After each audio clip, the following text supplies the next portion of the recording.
All right, you beautiful bastards, strap yourselves in because today, we're ditching the first world problems Oh, yeah. and diving headfirst into the glorious shit show that is Argentina. Sounds right up your alley. You know me too well. Yeah. We've got mountains of intel, mostly from Wikipedia, distilled down to the good stuff. The best of the best. So you can sound like a goddamn expert All the knowledge. at your next overpriced wine and cheese gathering. Yes. You're welcome. Argentina. A land of tango contradictions and enough economic turmoil Oh, yeah. to make a Wall Street banker shit his pants. Damn straight. And let's cut the crap right from the start. This deep dive is for you. For the people. We know you're here for the juicy bits, not some dry-ass history lesson. Absolutely. Let's get down to brass tacks. First off, who the fuck thought naming a country Argentina was a good idea? Yeah, it's a bit of a head scratcher. I mean, it sounds like some fancy-ass cologne, not a place that's gone bankrupt more times than I can count on my fingers and toes. Well, the name actually comes from the Latin word argentum. Which means silver. So these conquistador assholes were so obsessed with finding silver that they named the whole damn country after it. Pretty much. Talk about putting all your eggs in one basket. They were convinced they'd find mountains of silver, a real-life El Dorado. Turns out they were wrong. They were. And that, my friend, is just the tip of the iceberg when it comes to Argentina's wild ride. We're talking a history more dramatic than a telenovela written by a coked-up Shakespeare. That's one way to put it. Even before the Europeans showed up, Argentina was already a melting pot of indigenous cultures. You had hunter-gatherer tribes like the Selknam in the south living a pretty hardcore existence. Half life. Then up north, you had the Diaguita, who were miles ahead of the game. Oh, yeah. Trading networks, metalworking, the whole 9 yards. So you're telling me Argentina was actually kind of a badass place before the Spanish showed up and fucked everything up? Well, let's not romanticize the pre-Columbian era too much. But yes, there were some fascinating and complex societies thriving in what is now Argentina. All right, fair enough. But we all know how this story goes, right? Europeans show up, claim everything in the name of their king, and proceed to exploit the shit out of the place. That's the gist of it. The first European to set foot in Argentina was Amerigo Vespucci in 1502. No shit. Yeah, the guy who America is actually named after. Then came the conquistadors, and they were all about conquest and, as you mentioned, silver. They founded Buenos Aires in 1536, but abandoned it a few years later. Can you guess why? Let me guess. No fucking silver. Bingo. But Buenos Aires had its revenge. It eventually became the capital of the Viceroyalty of the Rio de la Plata, basically Spain's colonial HQ for the entire region. And that's where things start to get really interesting. Because you know what happens when you stick a bunch of people together under oppressive rule? They eventually get pissed off and decide to tell their oppressors to go fuck themselves. Exactly. The early 1800s saw a wave of revolutions across Latin America, and Argentina was right there leading the charge. The May Revolution of 1810 kicked things off. They kicked out the Spanish viceroy and formed their own government. It was the first step towards independence. Yeah. But it was just the beginning of a very long and messy fight. So they told Spain to shove it, but then immediately started fighting amongst themselves. Basically. Sounds about right for Argentina. What the hell were they fighting about? You had the centralists who wanted a strong national government, like a unified boss calling the shots. Okay. Then you had the federalists who wanted more regional autonomy, basically each province doing its own thing. Oh. It was a power struggle that led to years of civil war and bloodshed. Classic Argentina. Yeah. Can't even agree on how to run a country. They just liberated. Yeah. So who are the big players in this independence drama? Well, there's one guy you gotta know. Jose de San Martin. This dude was a total badass general, not just fighting for Argentina's independence, but also leading armies across the Andes to liberate Chile and Peru. Get out of here. The man was basically South America's George Washington, but with bigger balls. Hold up. He crossed the Andes to fight for other countries' freedom. Talk about going the extra mile. This San Martin guy sounds like a real deal hero. Did they at least erect a giant statue of him, preferably shirtless and riding a condor? He's definitely considered a national hero, and they have statues of him all over Argentina. But it gets even more interesting. San Martin was a brilliant military strategist. Right. But he also had some wild ideas, like his proposal to establish an Inca monarchy to unite the newly independent nations. An Inca king? Yeah. What the fuck? That's some next level thinking right there. It was a bold move, but it didn't fly. The Congress of Tucumán decided to stick with the Republic. Probably for the best. But San Martin's military achievements secured his place in history as one of the most important figures in South America's fight for independence. All right, so they ditched the Inca king idea, less chance of human sacrifices and all that. What happens next in this Argentine telenovela? Well, after years of fighting amongst themselves, Argentina finally started to get its shit together in the late 1800s. Massive European immigration, mostly Italians, led to an economic boom. They built railroads, expanded agriculture, and Buenos Aires became a cosmopolitan hub.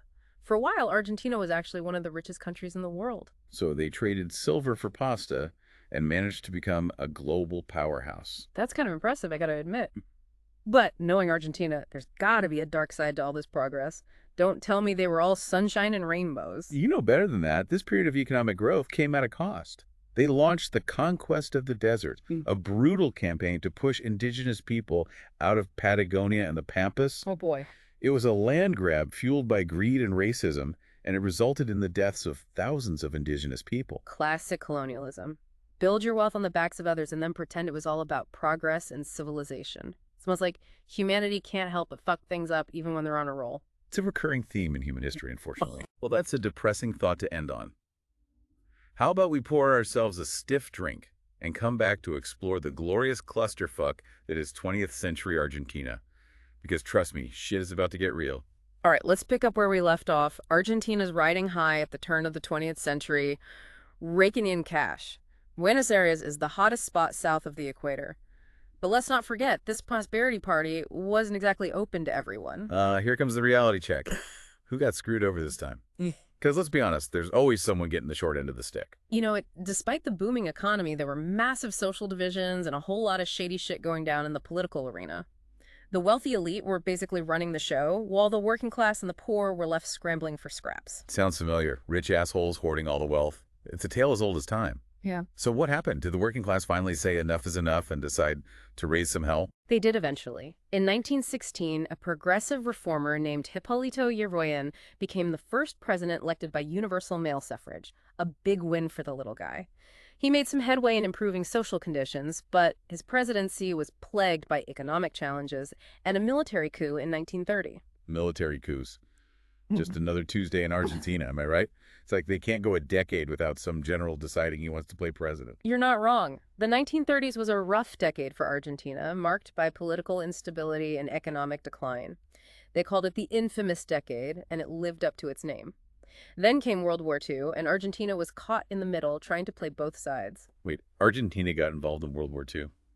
I always pictured them sipping Nate and tangoing while the rest of the world went up in flames. They tried to stay neutral at first, but under pressure from the U.S., they eventually declared war on the Axis powers in 1945. By then, the war was practically over, so it was more of a symbolic gesture than anything else. Talk about missing the boat.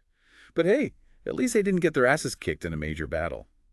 Speaking of kicking ass, wasn't this around the time Juan Perón strutted onto the scene? You got it.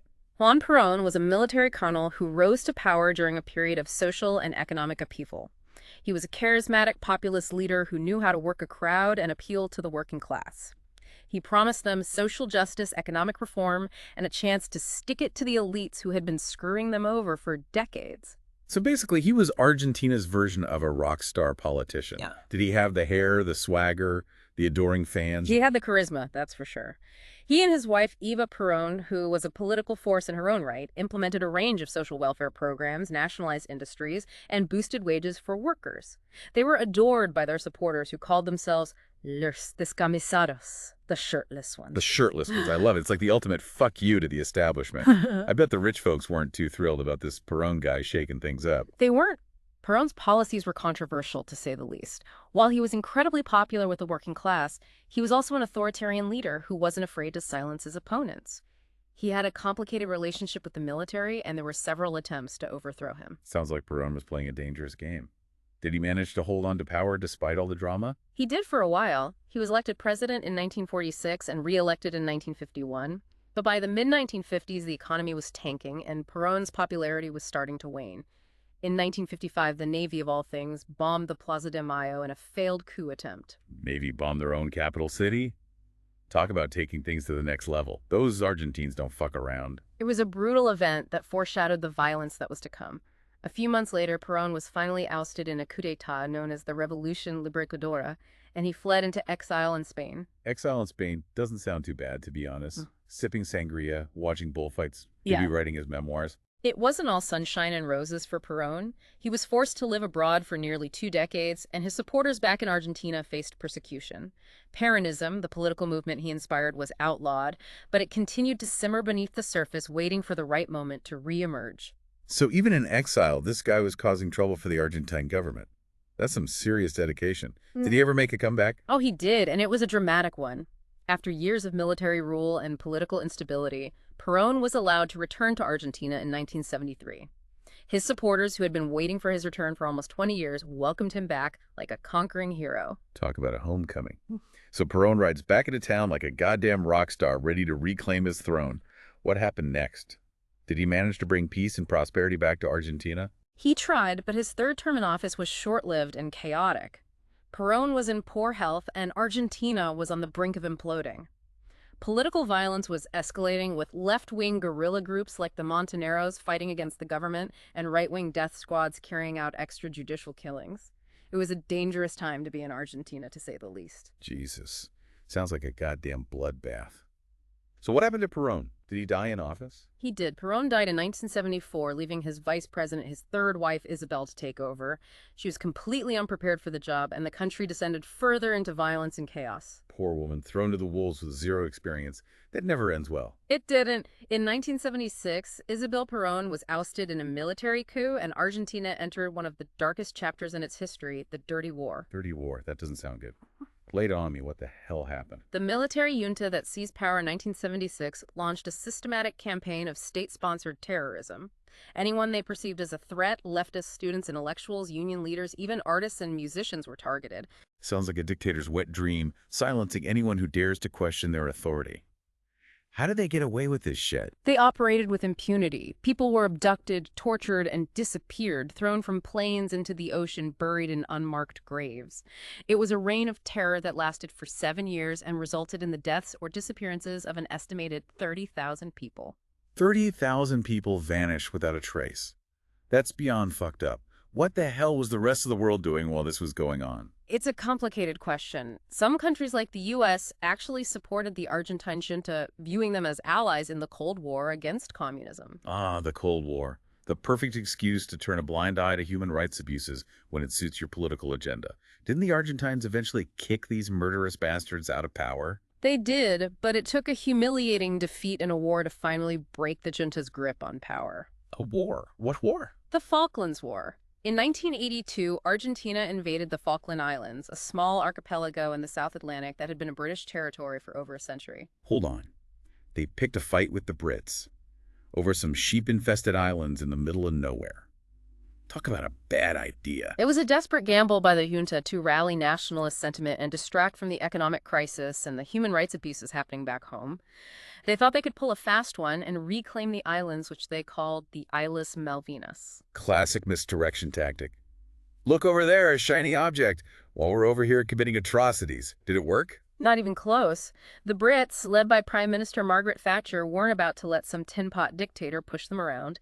They sent a naval task force, and after a brief but bloody conflict, Argentina was defeated. So they got their asses handed to them. Not exactly the glorious victory they were hoping for. What happened after the junta fell?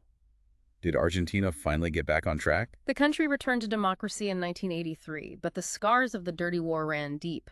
The new government, led by Raúl Alfonsín, faced the daunting task of rebuilding a shattered nation and bringing the perpetrators of human rights abuses to justice. That's a heavy burden to bear. Did they manage to hold those responsible accountable? There were trials, and some of the junta leaders were imprisoned, but there were also amnesty laws that shielded many lower-ranking officials from prosecution. It was a compromise that left many Argentines feeling like justice hadn't been fully served. So even with democracy restored, there was still a sense of unfinished business. It's like Argentina can never fully escape its past. You're right. Argentina's history is marked by cycles of hope and despair, progress and setbacks. It's a country that seems to constantly teeter on the edge of a cliff. Well, that's a cheery thought. How about we grab another drink and come back for the final act of this Argentine saga? Because we haven't even touched on their economic roller coaster ride in the late 20th and early 21st centuries. Trust me, it's a wild one. Okay, so Argentina's back to democracy, but their economy is still a bigger mess than a politician's expense report. It was rough. The 80s saw hyperinflation kick in, Oh, yeah. like a goddamn tsunami. Prices were going up faster than a SpaceX rocket. People's savings, poof, gone, vanished like water in the desert. And the streets, forget about it, riots and protests everywhere. It was pure chaos. So basically, the average Argentine was getting screwed 6 ways to Sunday. Who came in to try and clean up this mess? Another military strongman. Peronist comeback. Well, it was a Peronist, but not who you'd think Carlos Menem elected in '89. He promised stability, growth, all that good stuff. But his playbook, straight out of the neoliberal handbook, privatization, deregulation, fixed exchange rate pegged to the dollar. Wait, a Peronist going all capitalist? That's like a vegan eating a goddamn steak. What the hell? It was a radical shift from the old school Peronist playbook, but Menem, he argued drastic times, drastic measures. Shock therapy, he called it. The only way to kickstart the economy. And for a while, it kind of worked. Inflation got tamed, foreign investment poured in, Argentina was on the upswing. So they were back to being the hot ticket, at least for Wall Street. But we know the ending, right? Borrowed money doesn't last forever. Sooner or later, someone's got to pay the piper. Exactly. By the late 90s, the cracks were showing that fixed exchange rate made their exports expensive, less competitive. They leaned hard on foreign capital. And when that dried up, the whole house of cards went kaput. Boom. Another epic meltdown. It's like they have a talent for it. So did they default on their debts? Again, because at this point, who's surprised? 2001, one of the worst crises ever. Government froze bank accounts, people lost everything, protests, riots. It was a complete and utter disaster. Damn, those Argentines just can't catch a break. So what happened next? Did they crawl out of the economic hole, or are they still stuck? Ups and downs as usual. Nestor Kirchner, he was elected in 2003. Different approach, renegotiated the debt, boosted social spending. And the economy, well, it recovered for a bit. He appealed to the working class. That Peronist spirit, brought back a sense of hope. So the phoenix rose again. But did they actually learn from their mistakes? All that reckless spending, the instability. Debatable. His wife, Cristina Fernandez de Kirchner, she took over in 2007. Continued a lot of his policies, but she also nationalized industries, price controls, currency restrictions, and the economy. Started sputtering, inflation crept back in. They fell back into old habits. It's like watching a gambler blow their winnings on one last spin. Argentina. Never simple, right? The Kirchner years. A mix. Progress, controversy, growth, unrest. Then in 2015, Mauricio Macri got elected. Center-right businessman. Promised a change from the Kirchners, a return to stability. Back to the right, huh? Did Macri fix things? Tried to implement market reforms, but faced pushback from Peronists, unions. Took on huge foreign debt, which left them vulnerable. The global economy slowed down. Argentina got hammered. Macri voted out in 2019. And the Peronists are back. Never-ending game of political ping-pong. So where's Argentina now? Doomed to repeat history? Or can they break the cycle? $1 million question, right? Alberto Fernandez, the current president, another Peronist. Mountain of challenges. Inflation's crazy, poverty's widespread, debt could sink a continent. Their history. It screams instability. But they've also shown resilience. They adapt. They reinvent themselves. So basket case or comeback kid? It's anyone's guess. Argentina, full of contradictions, rich in resources, culture, but plagued by turmoil and mismanagement. They've had their highs, but also made some colossal blunders. Well said. Argentina just keeps us guessing. Yeah. 1 minute they're tangoing, the next they're battling hyperinflation. What a ride. That's the beauty of it, isn't it? History's never really over. It shapes us, today and tomorrow. Damn profound. Think I need another drink after all that. To Argentina. Land of beauty, passion, chaos. Enough drama to make a soap opera blush. Cheers, you crazy bastards. And to you, our listeners, thanks for hanging with us. Until next time, stay curious, stay informed, and don't be an asshat.